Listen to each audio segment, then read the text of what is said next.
आप सभी को पता है कि आज सीबीएसई बोर्ड का क्लास 10th का एग्ज़ाम था साइंस का। तो यहाँ पर कुछ बच्चे साइंस का एग्ज़ाम देकर आए हुए हैं। हम लोग स्कूल के बाहर खड़े हुए हैं और इन बच्चों से पूछेंगे आज के पेपर का फीडबैक कैसा रहा। तो आपका नाम? अभिनंदन। नमन। आप लोग किस स्कूल से हैं? पंडित दीनदयाल। पंडित दीनदयाल। तो आज आपका साइंस का पेपर था, तो आपका साइंस का पेपर आज कैसा था? मतलब ओवरऑल आप बताइए कि पेपर का लेवल कैसा था। सर पेपर का लेवल तो इजी था, मतलब प्री बोर्ड से तो इजी था। सर मॉडरेट था। अच्छा, इसके लिए जो मॉडल पेपर अभी लेटेस्ट वाला सीबीएसई ने लॉन्च किया था, काफ़ी लेट लॉन्च किया उसने, तो उस सैम्पल पेपर के हिसाब से ये वाला पेपर का लेवल इजी था या टफ था? सर ये वाला इजी था। ये इजी था। यानी वो बच्चों को डराने के लिए थोड़ा हार्ड आ गया था। हाँ वो हार्ड था सर, वो इतना यस अच्छा, उसको लगाया था आप लोगों ने? यस सर लगाया था। जैसा लगाया था कल ही लगाया। तो पहले ही ये बात हो रही थी कि सीबीएसई ने जो पेपर मॉडल पेपर डाला था वो काफ़ी डिफिकल्ट रहा, थोड़ा मतलब डिफिकल्ट था, थोड़ा सा एवरेज लेवल से ऊपर का था। लेकिन बच्चों का फीडबैक ये बता रहा है कि आज जो ये पेपर देकर आए हैं वो उसके लेवल से कई इजी रहा। तो आपके पेपर में 5 सेक्शन होते हैं, तो 5 सेक्शन में एक सेक्शन होता है असर्शन रीज़न का और एक होता है एक्टिविटी का। तो दोनों में मैं बात करना चाहूँगा पहले असर्शन रीज़न में। असर्शन रीज़न कैसे थे, मतलब इजी थे या थोड़ा घुमाने वाले ज़्यादा थे? सर घुमाने वाले थे, बायो के थे घुमाने वाले, बाकी तो इजी थे। Physics chemistry easy? हाँ सर यस सर। और केस स्टडी जो एक्टिविटी आती है वो इजी थी। इजी? तो आपने एनसीईआरटी पढ़ी होगी। एक्टिविटी मतलब जो आई थी वो एनसीईआरटी से आई थी या कहीं बाहर से आई थी? सर एनसीईआरटी से आई थी। पूरी एकदम वैसे ही थी? Yes sir. अच्छा, तो मैं अब लास्ट क्वेश्चन आपसे पूछूंगा कि आज के पेपर में आप ओवरऑल कितना स्कोर कर लेंगे, जो कि बहुत ही टफ क्वेश्चन होता है ये। सर 70+। 70+? 65+। ओके, तो आज मैं आपका पेपर मतलब ये रहा, ओवरऑल आपका फीडबैक बहुत अच्छा रहा। आज मैं पेपर देखूं जरा, तो इस पेपर में आपका पहला जो पोर्शन ये रहा है, ये एक्टिविटी रहा है, ऑब्जेक्टिव रहा है। यस। तो ऑब्जेक्टिव ये, अच्छा ये क्या चीज़ है? केमिस्ट्री पोर्शन है। केमिस्ट्री के पोर्शन के बाद ये आपका हो गया बायो, ये फिजिक्स का पोर्शन है। तो फिजिक्स में यहाँ मुझे एक क्वेश्चन ये डायग्राम वाला दिख रहा है, इसमें आपने क्या टिक किया है? 0। इसमें ज़ीरो टिक किया है आपने? 0। बहुत ही बढ़िया। तो आज आपका पेपर ओवरऑल बढ़िया हुआ, तो हम आपको बहुत बहुत शुभकामनाएं देते हैं कि आपके इस पेपर में बहुत अच्छे मार्क्स आए। और खड़े हुए हैं, आपका स्कूल कौन सा है? दीनदयाल। आपका नाम? आर्यन मिश्र। आपका मॉडल। नाम क्या है आपका? कृष्णा। तो आज आपका साइंस का पेपर था, तो साइंस का पेपर आपका कैसा हुआ? पहला क्वेश्चन मेरा ये है। साइंस का पेपर तो बहुत अच्छा हुआ। बहुत अच्छा गया। जो पढ़ के गए थे क्या वही आया? हाँ वही आया। अच्छा, ऐसा 5 सेक्शन होते हैं आपके में, सबसे इजी सेक्शन कौन सा लगा? फिजिक्स का सेक्शन आपका बहुत इजी रहा। फिजिक्स में कैसे क्वेश्चन थे? न्यूमेरिकल ज़्यादा थे या थ्योरी ज़्यादा थी? थ्योरी ज़्यादा थी और न्यूमेरिकल्स भी थे, काफ़ी थे। तो केमिस्ट्री में कोई ऐसी रिएक्शन जो बहुत टफ हो? नहीं ऐसी कोई रिएक्शन नहीं थी, एक्टिविटी पे ऐसी रिएक्शन आई थी, सारी एनसीईआरटी वाली। सारी एनसीईआरटी वाली, कोई बाहर से पेपर नहीं था, पूरा पैटर्न एनसीईआरटी पे था। अच्छा, स्कूल में प्री बोर्ड हुए होंगे, उससे इसका लेवल आसान था। आसान था? आपके आसान था। आसान था। तो मैं फाइनल क्वेश्चन एक पूछूंगा कि आज के पेपर में आपका कितने मार्क्स आ जाएंगे? 70 नंबर। 70 आउट ऑफ 80 में 70 मार्क्स, क्योंकि इनका पेपर जो होता है वो 80 मार्क्स का होता है। 70 मार्क्स ये कह रहे हैं कि 80 में मेरे 70 मार्क्स आ जाएंगे, क्योंकि 20 नंबर जो होता है ये ऑब्जेक्टिव मतलब सॉरी स्कूल के तरफ से मिलते हैं आपको, प्रैक्टिकल या फाइलिंग के, है ना। आपका कितना स्कोर हो जाएगा? 70 मार्क्स आप भी अटेंड कर लेंगे। तो ओवरऑल इस पूरे पेपर का फीडबैक अगर मैं आपसे पूछूं कि इसको 3 क्लास में रखूं, इजी, मॉडरेट या डिफिकल्ट, तो किस में होना चाहिए इस पेपर को? मॉडरेट में ही होना चाहिए। मॉडरेट में? अच्छा, मॉडरेट की बात करें तो इसमें से तीनों पोर्शन में से सबसे इजी पोर्शन कौन सा रहा? सेक्शन सी आसान था, उसमें 3 नंबर के जो क्वेश्चन थे वो इतने कठिन भी नहीं थे, स्कोरिंग ज़्यादा थे वो क्वेश्चन स्कोरिंग। ऑब्जेक्टिव कैसा रहा? ऑब्जेक्टिव भी कोई कठिन नहीं थे। ऑब्जेक्टिव भी कोई कठिन नहीं थे, तो सिंपल सा मतलब ये यहाँ पर। और कितने ऑब्जेक्टिव थे पर सेक्शन?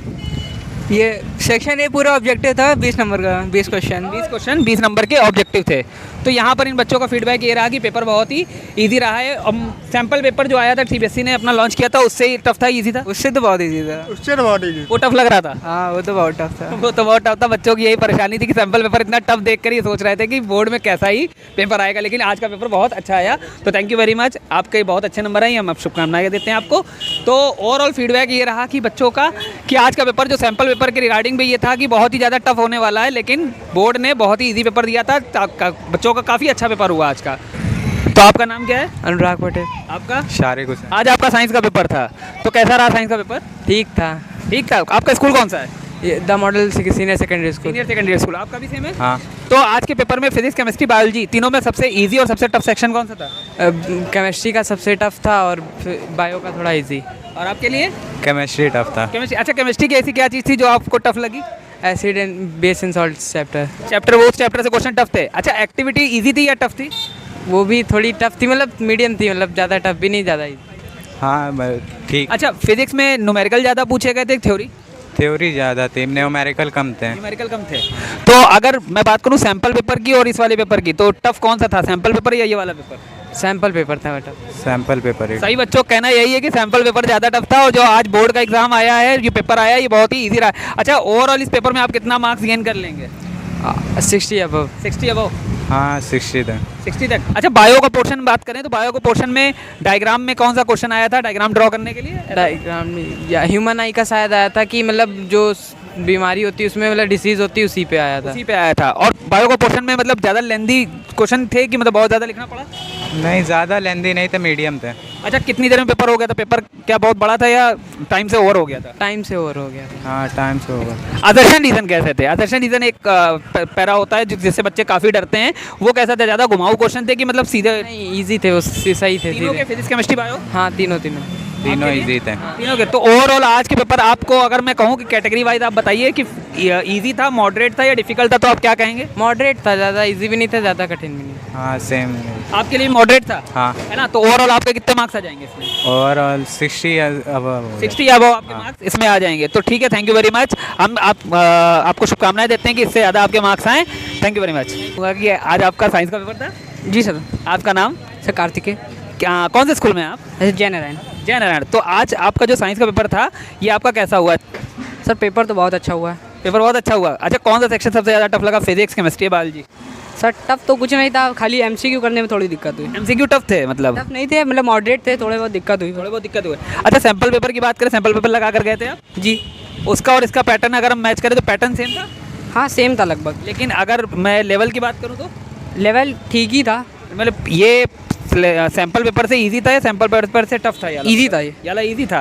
तो ओवरऑल इसमें एक एक्टिविटी पोर्शन आता है, क्या वो एक्टिविटी एनसीईआरटी से थी कि बाहर से थी? एक्टिविटी एनसीईआरटी से थी। एनसीईआरटी पढ़ी थी आपने? जी जी, पूरी एनसीईआरटी पढ़ी थी। पूरी एनसीईआरटी पढ़ी थी। अच्छा, फिजिक्स की बात करें तो फिजिक्स में न्यूमेरिकल पोर्शन भी आता है, तो न्यूमेरिकल पोर्शन में कैसे न्यूमेरिकल थे? इजी थे कि थोड़ा सा घुमाने वाले थे? सब घुमाने वाले थे, अगर पढ़े होंगे तो पक्का कर लेंगे, प्रैक्टिस है तो कर लेंगे। प्रैक्टिस होगी तो कर लेंगे। अब बायोलॉजी सेक्शन में जाए तो कभी ऐसा तो नहीं लगा बायोलॉजी करते करते कि समय कम है और लिखना ज़्यादा है? सर मेरे हिसाब से तो एमसीक्यू हमने बाद में किए हैं, क्योंकि उसमें थोड़ा टाइम टेकन लग रहा था, इसलिए हमने पहले का चीज़ें तुरंत कर ली थी। आखिरी वाली लॉन्ग जो क्वेश्चन थे उनको पहले अटेंड किया था, बाकी जो टाइम बचा था उसमें एमसीक्यू कर रहे थे। एमसीक्यू का मतलब आप पहले से ही टाइम इतना मैनेज करके चल रहे थे कि लास्ट में हमको टाइम एमसीक्यू के लिए मिल जाए। तो ओवरऑल अगर आज के पेपर को हम इजी, मॉडरेट और डिफिकल्ट की कैटेगरी में रखें तो कैसा पेपर था आज का? मॉडरेट था। मॉडरेट था, ना ज़्यादा टफ ना ज़्यादा इजी। जी। तो अगर बात करें तो पैटर्न की, तो पैटर्न में कोई चेंजमेंट देखने को मिला क्या? पैटर्न नहीं चेंज, जिस हिसाब से हम लोगों ने पढ़ा था उसी हिसाब से आया अच्छा, था। पूरा पढ़ा हुआ आया था आज? जी जी, स्कूल में जो पढ़ाया गया सब कुछ वैसे ही जी था? पूरा पूरा वैसा ही था। तो लास्ट क्वेश्चन मेरा ये है असर्शन रीजन से। असर्शन रीजन कैसे थे? इजी थे या डिफिकल्ट थे? सर मॉडरेट थे वो भी, वही मॉडरेट। ज़्यादा इजी भी नहीं थे। अच्छा, फाइनल क्वेश्चन और सबसे टफ वाला क्वेश्चन कि ये आपके इस पेपर में कितने मार्क्स आ जाएंगे? 65+। अच्छा, कॉन्फिडेंस के साथ पूरा मतलब? तो मतलब पेपर आपका बहुत अच्छा हुआ। तो आज का पेपर जितना डर लग रहा था बच्चों से कि मतलब इतना सैम्पल पेपर में टफनेस थी, डिफ़िकल्टी लेवल ज़्यादा था, तो बच्चे डर रहे थे कि कहीं अगर बोर्ड में भी इतना ही लेवल पे आ गए तो बच्चे प्रॉब्लम में आ जाते, और कहीं ना कहीं उनके अंदर एक डर था। तो वो डर आज सीबीएसई ने शायद दूर कर दिया। तो अब आपका अगला पेपर कौन सा है? Sir computer. तो आपको आपके अगले पेपर के लिए all the very best. Thank you very much.